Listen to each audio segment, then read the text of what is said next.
Good afternoon, everyone. Just one thing at the top. Guys.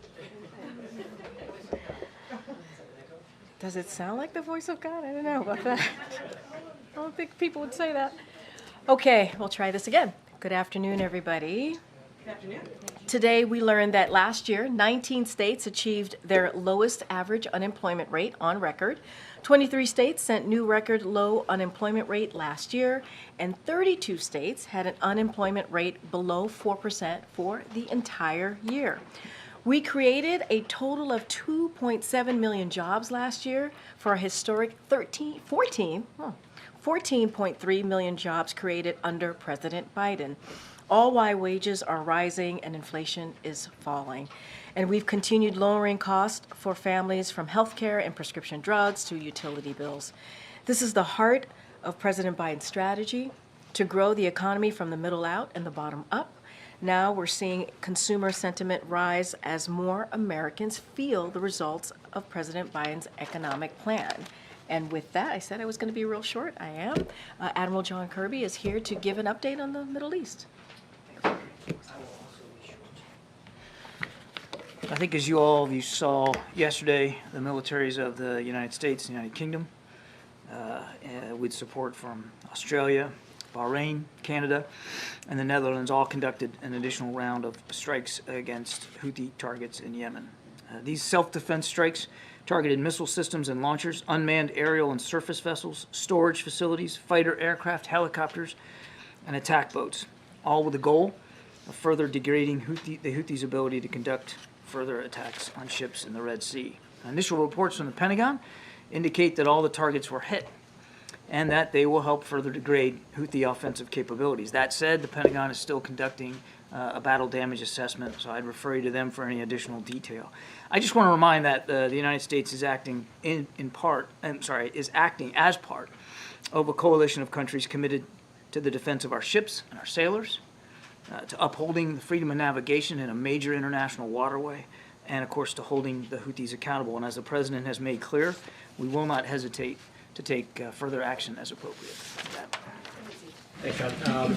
On the strikes yesterday, can you walk us through a little bit of the when the President approved those strikes? Was there a new convening of his national security team before that operation, or was that sort of the green lit a couple weeks ago when these strikes started? These additional strikes yesterday required additional conversations and discussions across the national security team, and the President made the decision to authorize this particular round of strikes very recently. And with that national security team, did that include Secretary Austin? When was the last time the President spoke with the Secretary?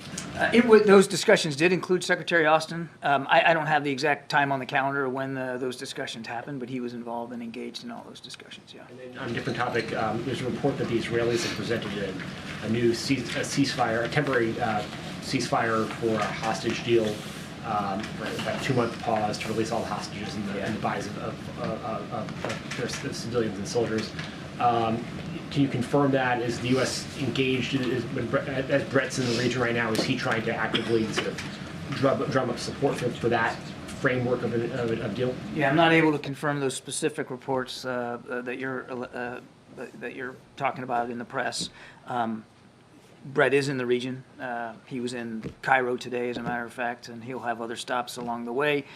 Certainly one of the things he's in the region talking about is the potential for another hostage deal, which would require a humanitarian pause of some length to get that done, and that's definitely on the agenda. He'll also be talking about a range of other issues, including humanitarian assistance, including getting assessment of Israeli Defense Force operations and protection of civilian life. I mean, there's a lot on his agenda, but I can't confirm these reports that those are the parameters of a deal that's being discussed. The last thing I'll leave you with is that, as I've said before, the discussions are sober and serious. Again, I don't want to get ahead of where we are or give you, I can't give you odds on if and when we'll be able to get there, but the conversations are very sober and serious about trying to get another hostage deal in place. Can you characterize, just where the holdup is? And this seems to be a far more significant offer on the part of the Israelis than we've seen from them during the public messaging. Is Hamas the real holdup here? I don't know that, it's time now to be talking about holdups. I mean, these are these are ongoing discussions. I wouldn't even classify them as negotiations quite at this point, but ongoing discussions with counterparts about what's in the realm of the possible here to get these hostages out, and how long would that last, the pause itself, and what would that mean for humanitarian aid. There's a lot of components here, and so I wouldn't describe it as us running up against some kind of obstacle here, or a stop, or a hard spot. We're just having these active conversations, and hopefully they'll bear fruit. Do you think that a pause of a really extended nature, whether it's 2 months or it's weeks, very different than what we saw in the earlier release of hostages, would that not only serve to be a pathway for hostages to come out, but also to change the overall nature of the fight and transition to a different character of or intensity of the conflict? You know, Kelly, it's possible, but I really think we've got to be careful about getting ahead of where we are in the process. The focus would rightly be on getting the hostages out, more than 100 that we know Hamas or their affiliates are still holding, and of course increasing the humanitarian assistance. It would depend on how long, right? And so I think it's possible that it could have some larger implications for the conflict itself, but it's just too soon to know right now. And do you think that the substantial loss of life among the IDF, the 24, is that a component of changing how Israel may view where we are in the war now, to have a catastrophic incident like that? Only the Israelis could answer that question. It was a terrible day for the IDF yesterday. That's an enormous amount of troops lost in one day, and certainly our condolences go out to all the families and their teammates as well. But as for what impact yesterday's actions might have on this, I think that's something we would refer to them to speak to. Thanks, Karine. John, you've said multiple times that the U.S. doesn't support a general ceasefire right now. But would the White House support a 30-day, a 60-day, or a 90-day ceasefire if that's something that Israel was open to for a hostage? Sure, absolutely. If that would give us the opportunity to get hostages out and get more aid in, we would absolutely support a humanitarian pause of a longer length than the week that we were able to accomplish. Absolutely, we would. And do you think that's realistic, that a 90-day pause, for example, might be agreed? Again, I don't want to get ahead of where we are in the discussions, Jeff. So I can't confirm the reports out there about what the length might be. But we are in serious discussions about trying to get another pause in place. And just lastly, on Brett's trip, can you give us a sense of who else he plans to meet with and what his message is during this visit?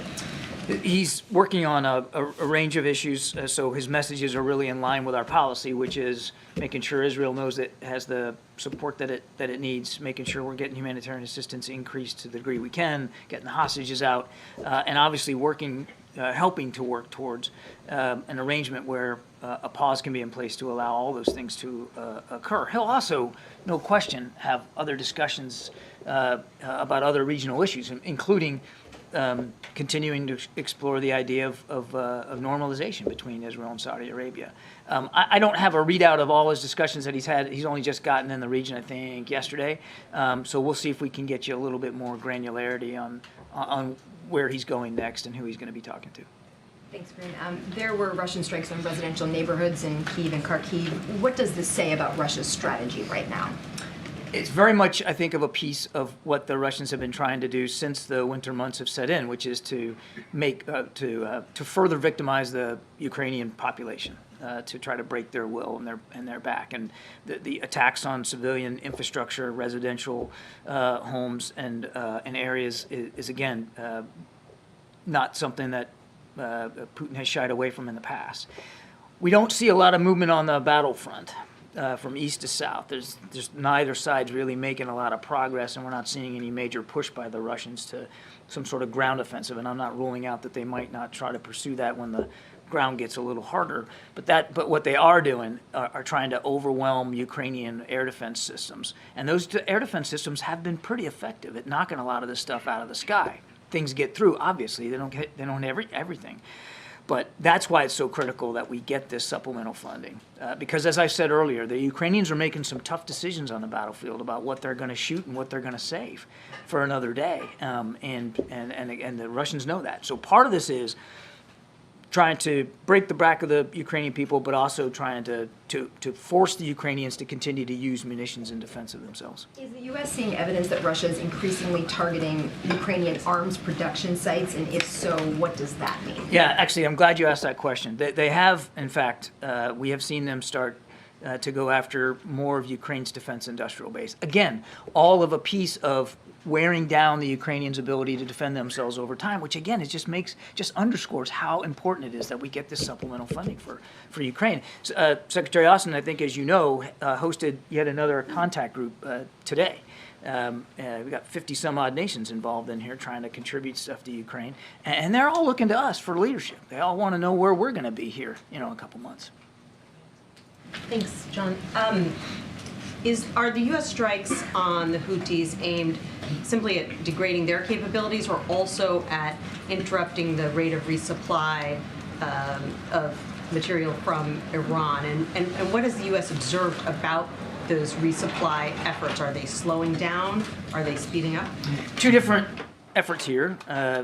We already have in place and have been doing interdiction to try to stop the flow of munitions from Iran to Houthi-controlled Yemen. And as a matter of fact, that's how we tragically lost those 2 Navy SEALs. They were involved in an interdiction mission of that sort. The strikes that were taken are something separate and distinct, and it really is designed to disrupt and degrade Houthi offensive capabilities, to make it harder for them to continue these attacks. But are you seeing any efforts by the Iranians to pick up the pace of supplying the Houthis as they come under attack? I would just say we're watching this very, very closely. I mean, it's not Iranian support of the Houthis is nothing new. They have not only supplied things to them, but to Hamas and Hezbollah and other groups in the region. And I would just say we're monitoring that flow as closely as we can. I think that's as far as I'm going to be able to go today. And then can you give us an update on the effort to prevent a war with Hezbollah and Amos Hochstein's efforts in the region?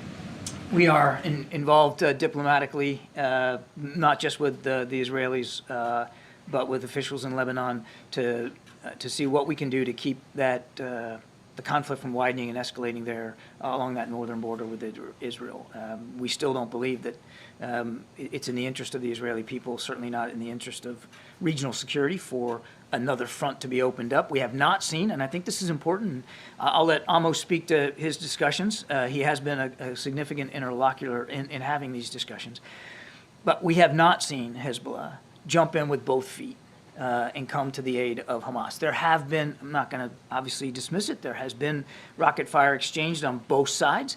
We want to see those tensions de-escalate, but we have not seen Nasrallah give orders that they're going to go all in to help Hamas. As a matter of fact, I mean, take a look at it. And I know we're all talking about the Houthis, and I get all that, but there ain't a whole lot of people that are jumping in with 2 feet to help Hamas in this war that they started on the 7th of October. Thanks, John. I had one on the Middle East, but first I wanted to follow. Zeke asked about Secretary Austin. He had his first public appearance today from a very secure printer closet over at the Pentagon. I'm wondering if you have a sense of when we might see him in person, if that's been a conversation between the White House and the Pentagon about kind of getting him out. Getting him out? Yeah. I think, as I understand it, and you should check with my Defense Department colleagues, but I think he hosted that contact group from home, over Zoom, and he's done these virtually before. Getting 50 nations all together in the same place sometimes can be difficult. So this one was another virtual one, and I understand that he took it from home. I don't have anything on. I certainly wouldn't be in a position to speak to his schedule and when you might see him out more publicly. But I know that they're working through at the Defense Department, working through what his schedule will look like once he's able to get back to work in the Pentagon, and then how they build out his calendar. But that's really for them to speak to. And then on the Middle East, you mentioned yesterday that we were engaging the Saudis and regional partners still on that normalization effort. But I wanted to ask about at the G20, there was the announcement about the India to Europe sort of rail and waterway trade pipeline. The economic corridor. Yeah. Has the conflict in Israel sort of put that either on the back burner or effectively killed that effort, or is that something that's still an active part of talk? The short answer is no, but look, that is a major rail corridor that actually we're calling an economic corridor, because while it's principally around a rail system, there would be all kinds of logistics and sustainment hubs along the way and offer all kinds of opportunities for infrastructure improvement and employment opportunities. And that's a years long process. It's going to take a long time to get there. The president knows that. And so our work and our efforts to start laying the groundwork, literally, if you'll excuse the pun, but laying the tracks for that are ongoing. John, I just want to go back on the strikes on the Houthis. You listed a number of countries, allies involved in this, UK, Canada. How is this coordinated? And by the way, does the mission have a name? Is it just like we're striking the Houthis operation? And how does the coordination happen? Is the president involved? Has he talked to Prime Minister Trudeau, for instance? So there's a lot off there. Not every nation is involved in the actual dropping of munitions. In this case, it was the United States and the United Kingdom. Other nations, as I indicated in my opening statement, they contribute other capabilities. I'll let them speak to what they're doing to support these strikes on Houthi capabilities ashore. There is an awful lot of coordination done at various levels. I mean, the president spoke yesterday with Prime Minister Sunak, and obviously this was on the plate to talk about it, given that conversation took place in advance, a few hours in advance of the strikes that we actually took. And we always read out his calls with foreign counterparts, so it's not like he would have a conversation with another prime minister and you wouldn't know about it. But he is involved at his level, of course, but so is Secretary of Defense, so is Secretary of State, so is Jake Sullivan, our National Security Advisor, and then staff levels at the NSC up and down the chain of command are involved clearly with our counterparts. So this mission is just, we're striking the Houthis. You're asking for the name? Well, is it an operation organized and well thought? I'd refer you to the Pentagon if they've given it an operational name or not. That's really for them to speak to. We're not so much worried about what bumper sticker you slap on it. We're interested in making sure we're going after Houthi capabilities and trying to degrade their ability to continue to conduct these attacks. Thank you so much, John. I'm right here. Oh, sorry. Just a quick question about whether the administration includes environmental impact assessments in calculating how to support allies like Israel and Ukraine. Just for reference, we interviewed some environmental experts who estimated that in the last 60 days, U.S. supply flights to Israel contributed to 133,000 metric tons of CO2 emissions. That's a lot, right? So is that part of the calculation that you make, and how do you balance your desire to protect the environment with your desire to protect your allies? I know of no, and I'm happy to take this question. I know of no mathematical analysis that we're conducting at an agency level to judge the impact of using jet fuel, for instance, to fly support to Ukraine or get it into the region for Israel. Again, I'll take that question, but we're focused, rightly so, on making sure that our two partners have what they need to defend themselves. And that's really where the president's head is. Thank you. One of my colleagues has reported that Israel has proposed that Hamas senior leadership could leave Gaza as part of a broader ceasefire agreement. Is this something that the U.S. believes is a viable proposal? We don't want to see Hamas in charge of Gaza anymore. They chose to violate the ceasefire that was in place, and we certainly agree with our Israeli counterparts that whatever the future of post-conflict Gaza looks like, it can't include Hamas leaders. Now, how that's actualized, I think I'd refer to the Israeli Defense Forces to speak to, and I understand where the question's going. I'm just not going to get ahead of discussions that we're having in the region about post-conflict Gaza and what that can look like and what a hostage deal, what the parameters of that would look like. The last thing I'll say on this is we have been very consistent that whatever governance looks like in Gaza after this is over, it's got to be representative of the aspirations of the Palestinian people who are not represented by Hamas and who do not, the majority don't support what Hamas has put them through in visiting this kind of violence inside the Strip. So whatever it looks like, it's got to be representative of their aspirations. And we believe that a good place to start to get to that outcome is a revitalized Palestinian Authority.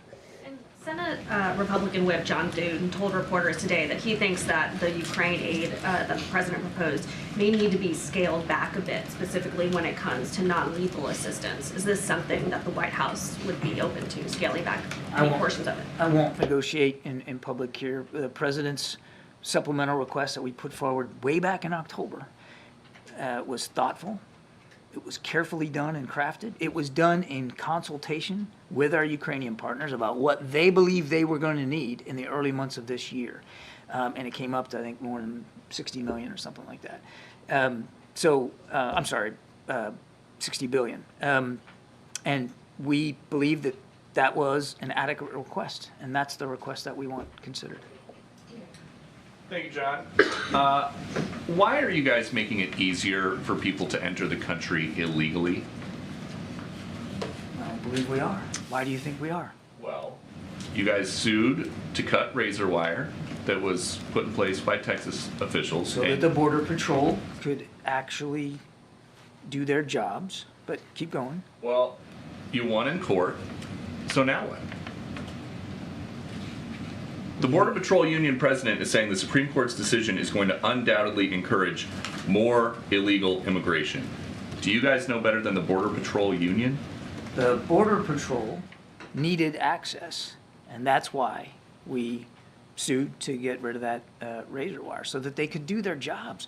And you know what would also help them do their jobs, Peter? More Border Patrol agents. There's an idea.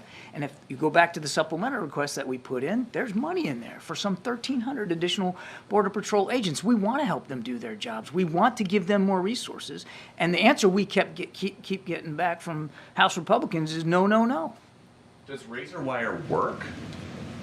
Does razor wire work for what? Does it work for the Border Patrol to allow them to have the access they need to be able to better process people that are trying to get across the border? I don't think so, and that's why we asked for it to be removed.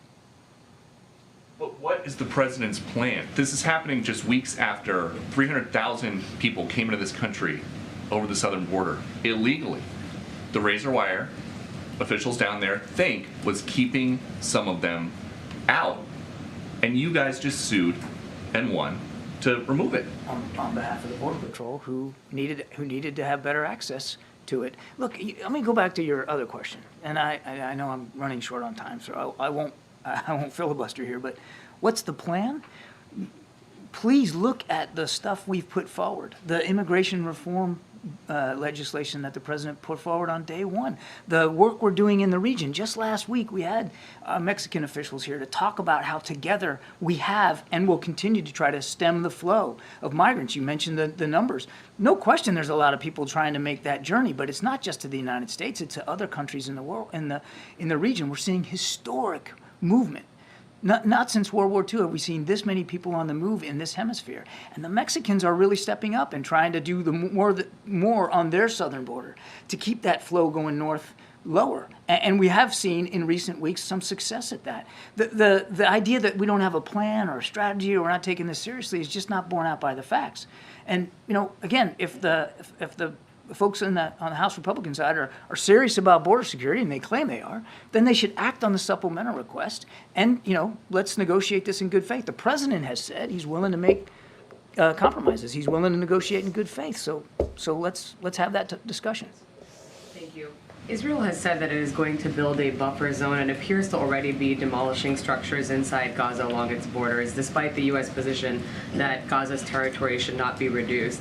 Does the administration object to this plan? And if the Israelis are moving forward anyway, then what is the administration doing about it? I'll let the Israelis speak to this idea.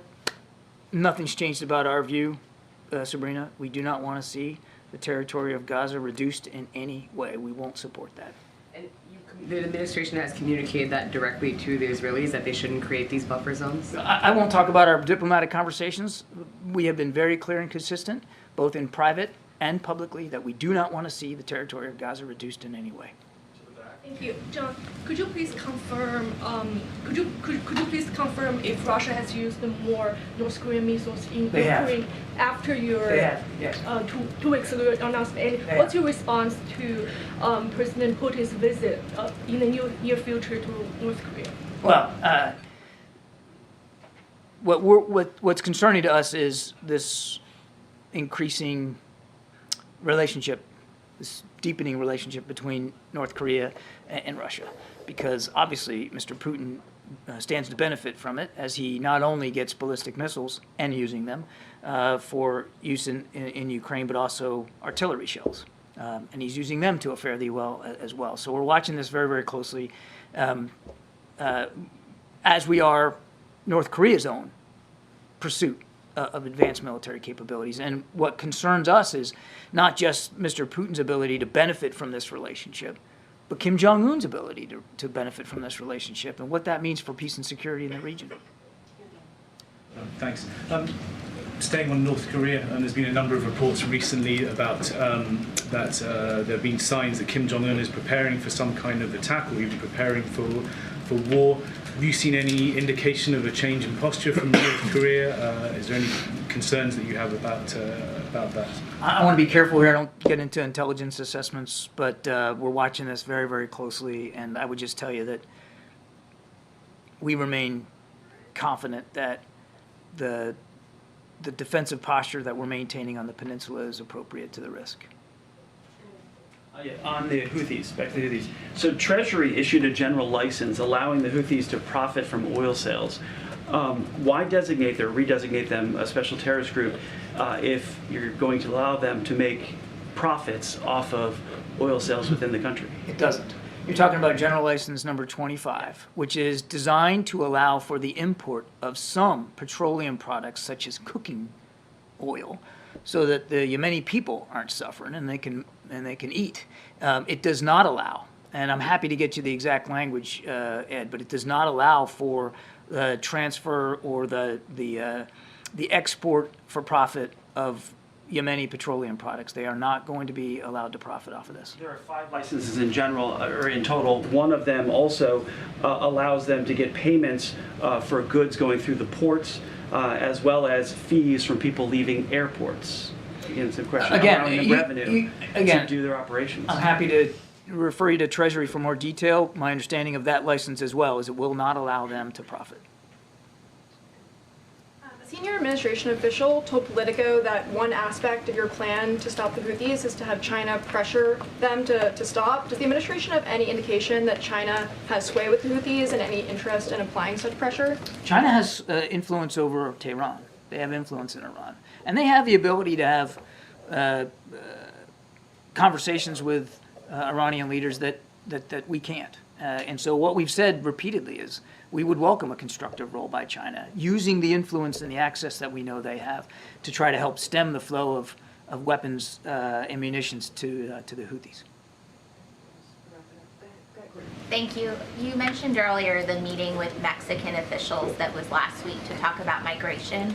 Can you talk through what some of the next steps are after that meeting and whether U.S. officials are going to meet with them again in the coming weeks? I don't have another meeting on the schedule right now to speak to or to announce. I have every expectation that there will be additional conversations at various levels of the staff. We're focused on root causes of this migration and helping try to, with our Mexican counterparts, alleviate some of those root causes. There's lots of reasons why people are on the move, depending on where they're coming from. We're also working closely, as I mentioned to Peter, with the Mexican officials about what they might need to help as they deal with pressure at their southern border. And they have taken some action. They've put more soldiers down there. They are doing more work at railheads and bus routes to try to stem the flow. And so we're going to keep having those kinds of conversations with them. What they might need, are you talking about support from the U.S. to stem the flow at their southern border? Support from the U.S., support from in the region. I mean, again, we're trying to take a true regional approach on this. Thank you. Thank you.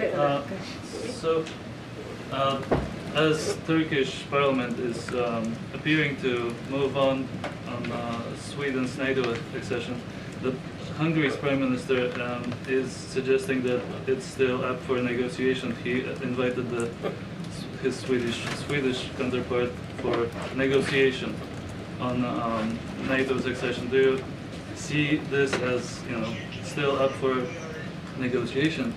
And relatedly, the Polish prime minister suggested that Hungary is quietly working with Russia and betraying Europe. Is that your assessment as well? First of all, we understand that the Turkish parliament may be taking up this decision today. Obviously, we'll watch this very closely. As the president has said, Sweden is more than ready to become a NATO ally, and we certainly look forward to their accession into the alliance, but I'm not going to get ahead of the Turkish parliament. Obviously, these are discussions and a vote that they have to hold. I can't speak for what the Hungarian government is doing or about to do. They have indicated in the past that they certainly won't be the holdup here, that they won't be the last to accede. They're also, I'm sure, watching what's going on in Turkey very closely as well. But look, it's time for Sweden to become a NATO ally. They have a modern, advanced military, one that we're very comfortable with, and they'll add real, significant military capabilities to the alliance. Thank you. John, two questions on two unrelated subjects. The first, a federal court in California this week is scheduled to hear arguments in a lawsuit from civil and human rights advocates that is seeking a court order to prevent the U.S. from providing any more aid to Israel. Aside from what the Justice Department has argued in court papers, does the White House have any reaction to the lawsuit? We won't speak to an individual lawsuit. That wouldn't be prudent. I will just tell you that nothing's changed about the president's strong view that we've got to continue to make sure Israel has what it needs to defend itself.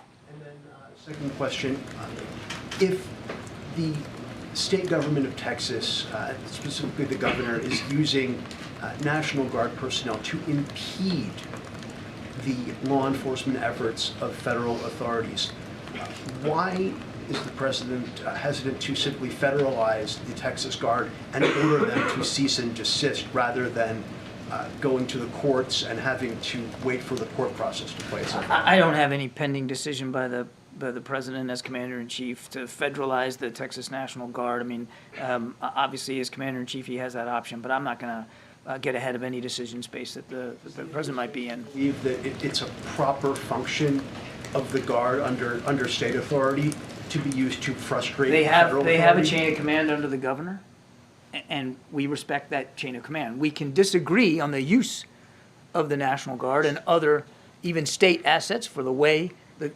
Governor Abbott is treating that border. We certainly disagree from a policy perspective, but legally he is, by authority, the state commander-in-chief of the National Guard. It doesn't mean we have to agree with every which way they're used, and I won't get ahead of the president's decision space again one way or the other. Thank you. Thank you so much. Thank you. Thanks, Admiral. All right, Zeke, want to reset us? Yes, thanks, Karine. Has the president been briefed on that shooting in Joliet, Illinois, and the subsequent manhunt there? Yeah, so thank you for that question. And so we are tracking certainly the connected fatal shootings that took place in Joliet, Illinois, just outside of Chicago. Our thoughts are with the families of the victims of the senseless act of violence. Federal officials are supporting the local law enforcement investigation, and we will know more as they complete their work. As law enforcement has stated, the shooter appears to have died of self-inflicted gunshot wounds. This recent tragedy underscores the needs for Congress to act and to take action to end this epidemic of gun violence that we're seeing across the country. Our administration is taking aggressive steps to keep guns off our streets and out of those who mean to do harm by cracking down on gun trafficking, stolen firearms, and enhancing background checks to stop sales to those in crisis, and all thanks to key provisions of the president's bipartisan Safer Communities Act that we were able to do about almost 2 years ago now. But we need Congress to do more: universal background checks, red flag laws to provide further protections and tools to prevent such tragedies. The longer they wait, the more communities like Joliet will continue to be torn apart by gun violence. So we are certainly tracking this, and so we're going to see what the local law enforcement say about the more specifics of this horrific gun violence. Thanks. On a different topic, it's election day, primary election day in New Hampshire. The president's name is not on the ballot, but many of his supporters are trying to write his name onto that ballot there.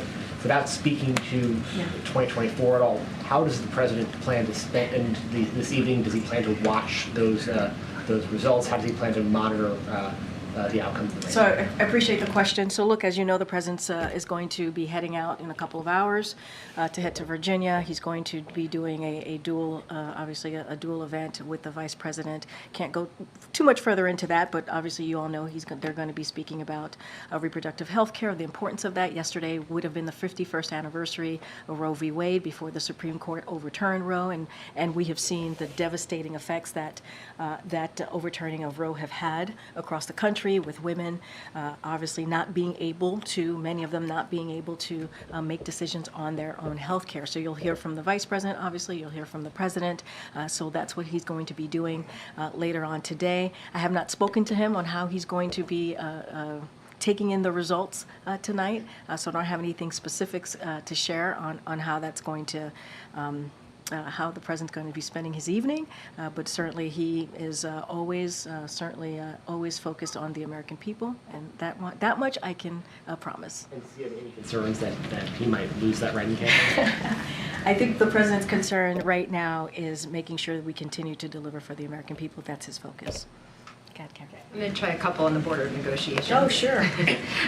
Now that it seems there's a semblance of optimism on the Hill, that this is inching We've always closer. been optimistic. No, on the Hill. On the Hill. Okay. A semblance, so that it's inching closer to the finish line. Has the president spoken to negotiators this week? Will he meet with any of the Senate leaders on this to get it across the finish line? So we don't have anything to preview on any conversations that the president has had specifically with the negotiators. And I'm assuming you're speaking about the senators, both Republicans and Democrats. Obviously, he gets regularly updated from his team, who have been in close part of these negotiations, obviously in close contacts with members in the Senate, and they've been doing this for months now, so he's getting regular updates every day, daily updates. And the president said last week, I think someone asked him how he felt about it, and he thought it was basically a deal was soon to come. So, look, we continue to be optimistic. This is an important negotiation to try to figure out how do we address a broken system, the immigration system. How do we deal with border security? It is a bipartisan negotiation, which we really truly appreciate, to get to that agreement, and we are going to continue to be optimistic. If there are any conversations that the president is going to have that we feel, that we will that is necessary to share, we certainly will do that. But as you know, the president, because he has relationships with many of those Senate members, tends to have regular communications with some of those senators on the Hill. Arlette had asked Kirby, so we touched on this somewhat, but I think more specifically for you because of the politics of this. If the border policy changes come in at a higher number, the total cost of that compared to what the administration had asked for in the supplemental for border security, is there wiggle room in the appropriations process? Yeah. Is there wiggle room from the administration on the number that is put for the Ukraine funding? Would that come down from the administration side to keep this still in that ballpark range of $106 billion? So I want to be really mindful and really careful here. I'm not going to say what we would accept or not accept. What I will say is that national security supplemental that the president put forth back in the fall is incredibly important. We want Congress to move forward with it. We want Congress to act on this supplemental. It is an emergency request. That's why presidents usually put forward supplementals. And it's about our national security, not just abroad, but obviously here in the U.S. And it includes Ukraine, Israel, Taiwan. It also includes, obviously, the border security. So there are different parts and pieces to this that are very important. And it was a thoughtful process. I'm not going to get into the appropriations part of it. I'm not going to get into anything else beyond letting the negotiators as it is focused, as they are focused on border security, to allow them to do their negotiations. Again, the negotiations that they're talking about is also obviously policy and funding as well. What are we going to do to give the resources that are needed to deal with what's going on at the border? I'm just going to keep it to there. Go ahead, Nancy.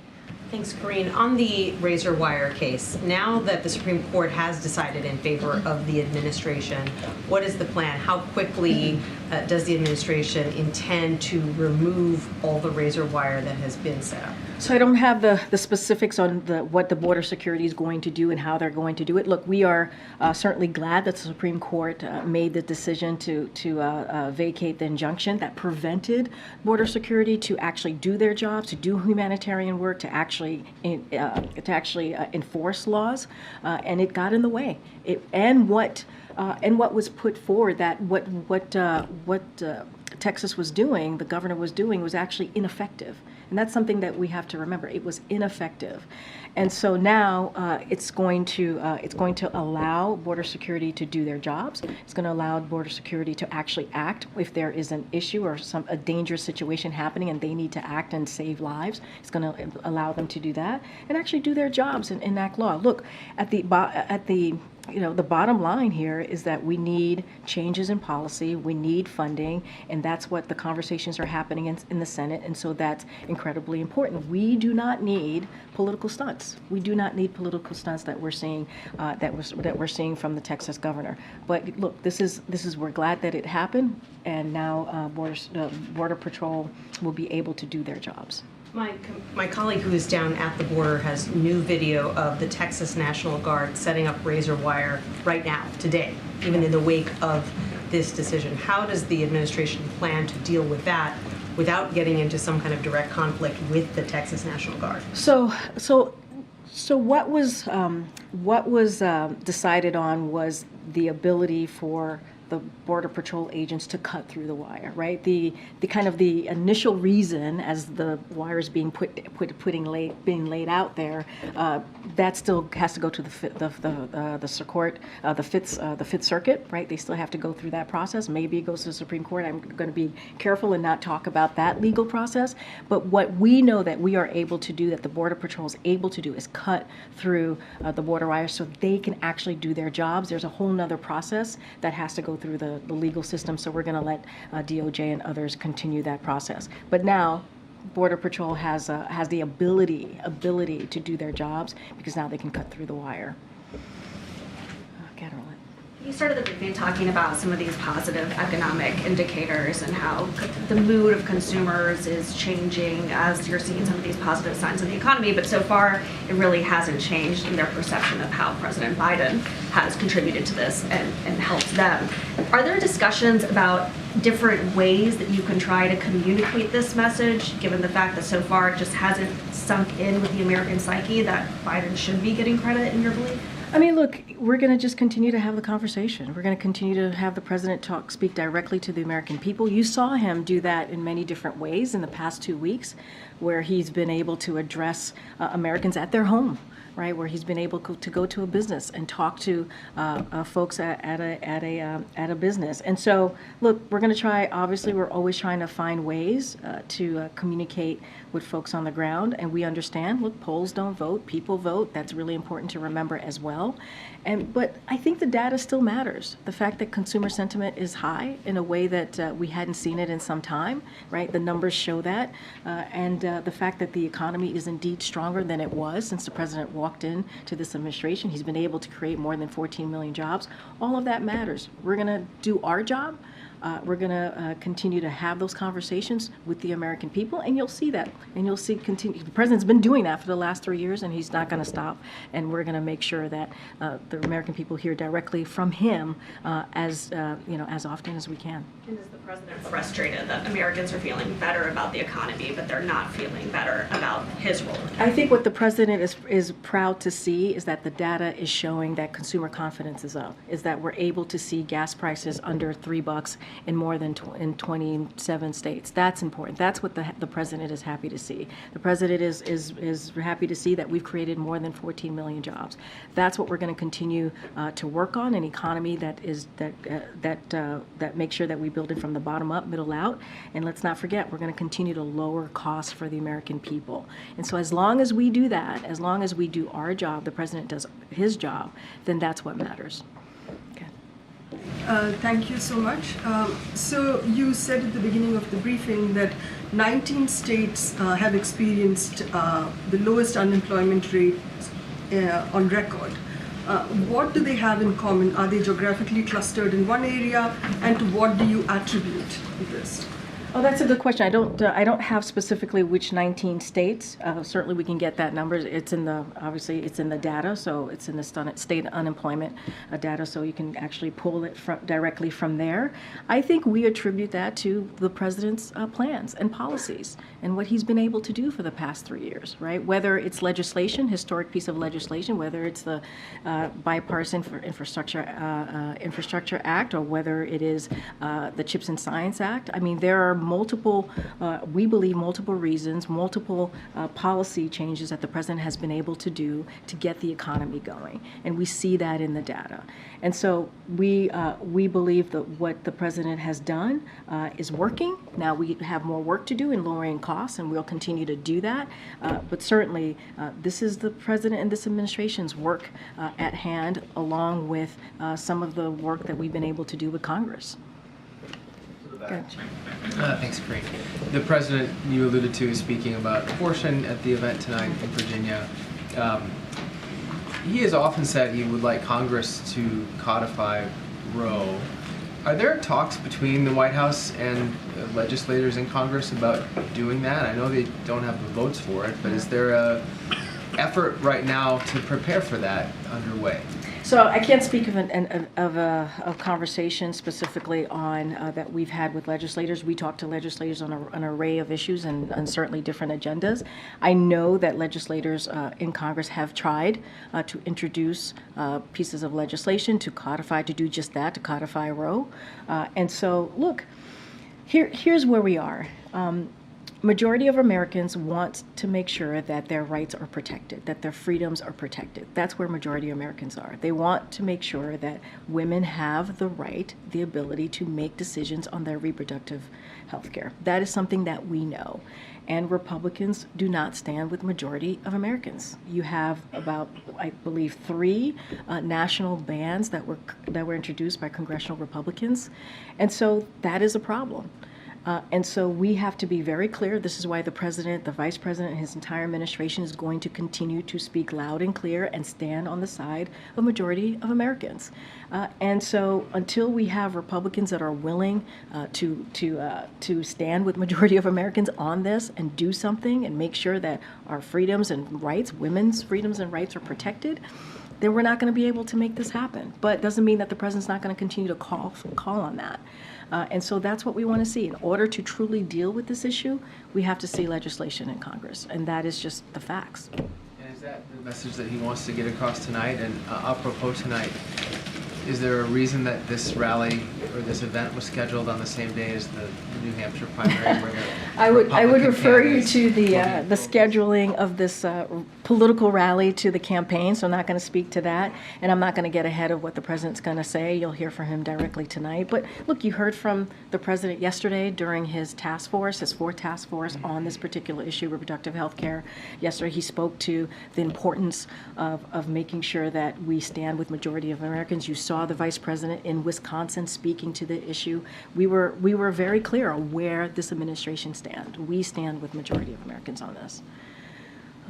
Maybe the 6th row? Go ahead. The 5th row yet. Go ahead. I'm just saying. Go ahead. Thank you for keeping track, but I believe there's a gentleman that I called on that's sitting in your row. Thank you. Oh, thanks, James. I appreciate that. Thanks, Karine.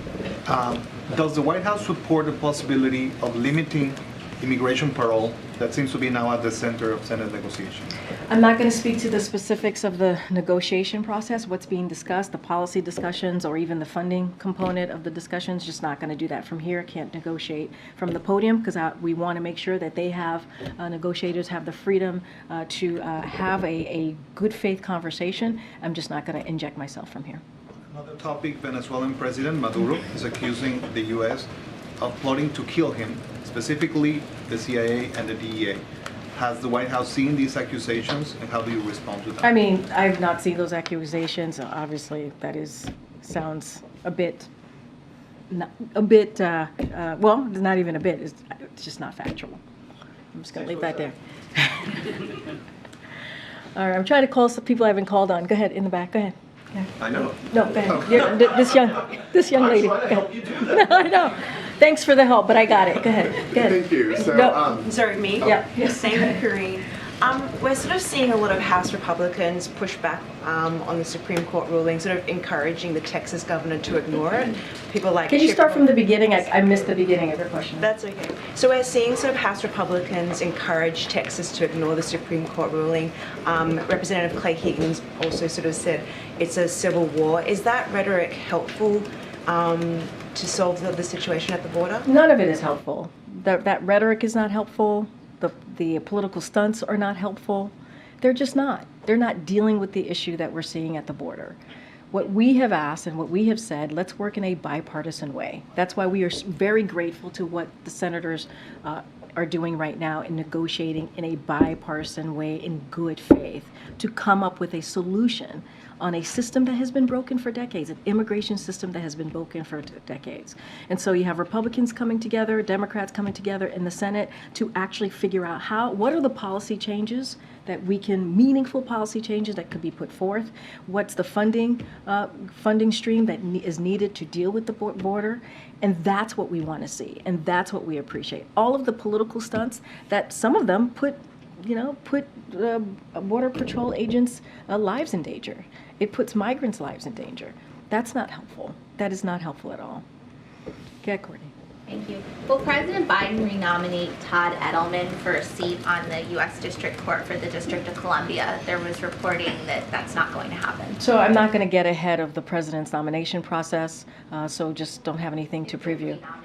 I'm just not going to get ahead of the process at this time. Good, sir.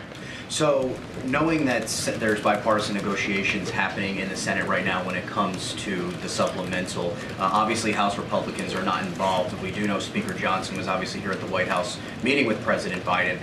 Is the White House or President Biden, any administration officials, speaking directly with House Republicans about this, knowing that they're basically saying that it's dead on arrival, whatever comes out of the Senate? Well, look, the president spoke to this last week a little bit too. He said, he called out, he said to House Republicans, do you really want to actually fix this problem?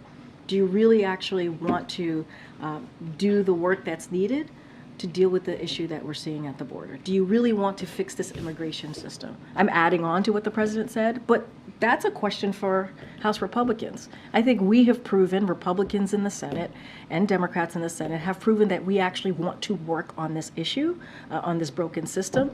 And so, look, if they are real about this, if they want to fix this problem, then they would get involved. They would get involved, but they haven't, right? You heard me say back at the end of last year, they left in the middle of December while negotiations were happening with Republicans in the Senate and the Democrats in the Senate. So, this is a real problem. This is an issue that Americans care about, and they want to see it done in a bipartisan way. That's what we're trying to do. That's what we're trying. I don't know why House Republicans continue to get in the way.